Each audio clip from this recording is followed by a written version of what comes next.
मुल्क की आज़ादी की 75वें साला जश्न के ज़िमन में मुसलमान महबूबनगर की जानिब से बाद नमाज जुमा मुस्तक़िल महबूबनगर घड़ियाल चौक का जिला परिषद मैदान तिरंगा रैली का अहतमाम किया गया। इस रैली की क़यादत मुख्तलिफ सियासी जमातों के कायदीन इम्तियाज़ इसाक़ सदरनशीन अक़लियती मालियती कॉरपोरेशन सैयद गौस मुहिद्दीन सदर काजी ख्वाजा फयाजुद्दीन अनवर पाशा अब्दुल हादी एडवोकेट मोहम्मद अब्दुर्रहमान सदर ज़राई मार्केट कमेटी महबूबनगर मोहसिन खान मोहम्मद समद खान मखसूद बिर अहमद ज़ाकिर एडवोकेट अब्दुल राफ़े ज़की मोहम्मद मकबूल तकी हुसैन तकी मिर्ज़ा खुद्दूस बेग हाफिज़ इदरीस सैयद सादतुल्लाह हुसैनी ईसा उमूदी इब्राहिम कादरी वगैरह ने की।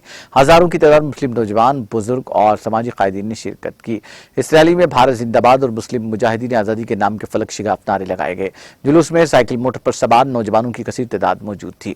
रैली जिला परिषद मैदान को पहुंचकर कौमी तराने के साथ इख्तिताम पजीर हुई। इस मौके पर कायदीन ने अपने खिताब में कहा कि मुल्क की आज़ादी में मुसलमानों ने बढ़ चढ़कर हिस्सा लिया, लेकिन आज उनकी कुर्बानियों को फरामोश किया जा रहा है। लेकिन आज मुसलमानों की जानिब से निकाली गई तिरंगा रैली उन अपनाए वतन को करारा जवाब है जो मुसलमानों से वतन से मोहब्बत का सबूत मांगते हैं। मोहम्मद तकी हुसैन ने शुरकाए रैली का शुक्रिया अदा किया। इस मौके पर कौंसलरान बल्दिया मोहम्मद शबीर अहमद अब्दुल रशीद मुश्ताक मुजम्मिल मोहिउद्दीन मोहम्मद महबूब सैयद अमजद शेख उमर के अलावा दीगर कायदीन सैयद नूरुल हसन खालिद नवीद मोहम्मद अनवर हुसैन अब्दुर्रहमान कुरैशी सैयद कलीम सैयद जमील अहमद मोहम्मद एजाज तैयब बाशवार मोहम्मद तकीउद्दीन अजमत अली ओवैस मोहम्मद सुफियान अब्दुल्ला सुन्नी मोहम्मद मुईज़ मिर्ज़ा एजाज अबरार मोहम्मद अब्बास सैयद सुल्तान मोहम्मद अजहर मोहम्मद मिराज और दीगर कई कायदीन मौजूद थे।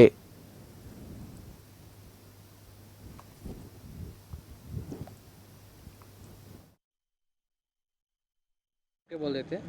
मैं टीआरएस का भी वही बोलूं नको। हाँ चलो बोल हाँ इयाला ना పేరు मोहम्मद मकबूल महबूब नगर ఈ రోజు బైక్ ర్యాలీ కలెక్టర్ వారితో తీసినాము। ఎందుకంటే ఇది 75 ఇయర్స్ ఆజాదీ అయి 75 ఇయర్స్ అయింది ఆజాదీ కోసం। అందుకోసమే తమామ్ ముస్లిమ్స్ ఒక జగ జమ అయ్యి చాలా పెద్ద ఎత్తున ర్యాలీ తీసినాము। ఎందుకంటే మనకు ఇది ఆజాదీ అందరు కలిపి తీసుకున్నాము।